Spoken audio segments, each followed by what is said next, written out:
Now, cameras on mobile phones have made it easy for us to take pictures when we're on the move. Many people then use image-sharing websites to add special effects to the pictures. So let's see how it works. Here's a shot of us, taken on a phone earlier today. There's another one after it's been treated on an image-sharing website. Hasn't changed that much, really, has it? Well, there's a few things I'd change, but anyway, not to you, Charlie. I wouldn't change you. Would you? If you're given the choice, you'd change. Would you? Oh, I don't know.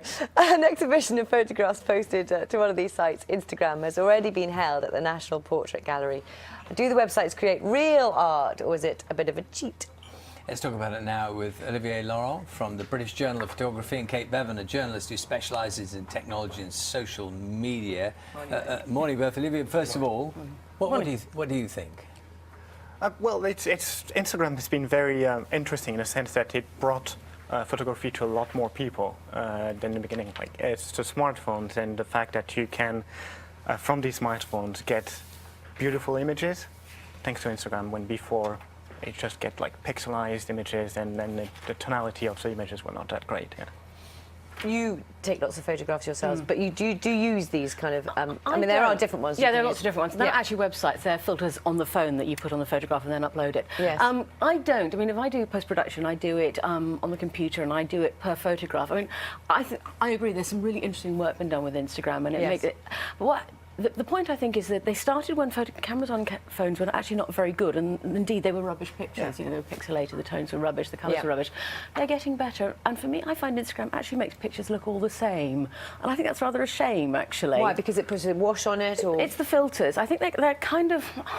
I hesitate to say unoriginal, because that sounds really sort of anti. I'm not anti. I think pictures deserve better than a kind of one-size-fits-all filter. I disagree. I don't buy the argument that the filters make all the images look the same. Otherwise, every photo taken on Kodachrome or Tri-X film, or even on a Nikon or a Canon that has this particular color, would all look the same. I think it's all for photographers. More subtle, aren't they?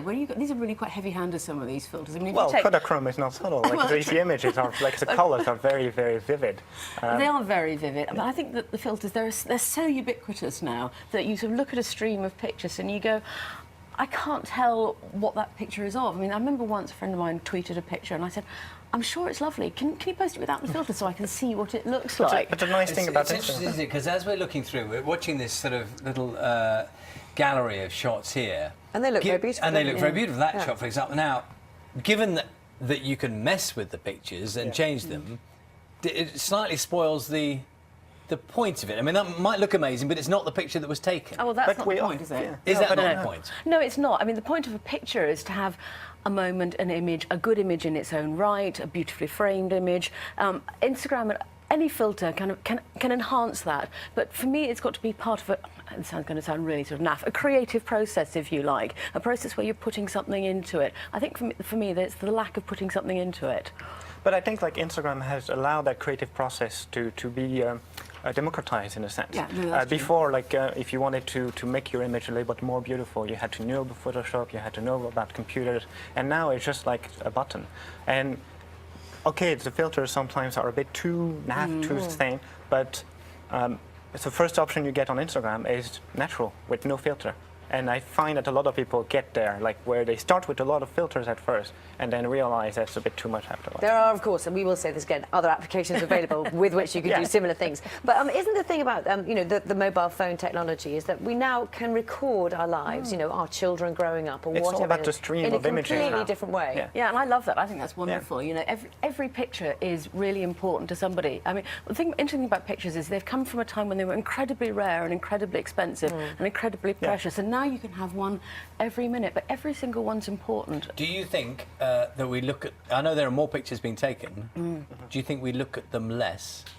That's an interesting question. I don't I mean, think they might so. all be there somewhere, but I mean, how often do you actually go back through the thousands you've got on your phone and look? I do quite a lot, actually. Me too, yeah. Is it just me then? I show them to people as well, Charlie. So do I. There's an overdose of images, yes, You've ever but shown me a picture. Anyway, thank you very Thank much. you. Very interesting talking to you both. 7:56 I'll the look at your time, pictures.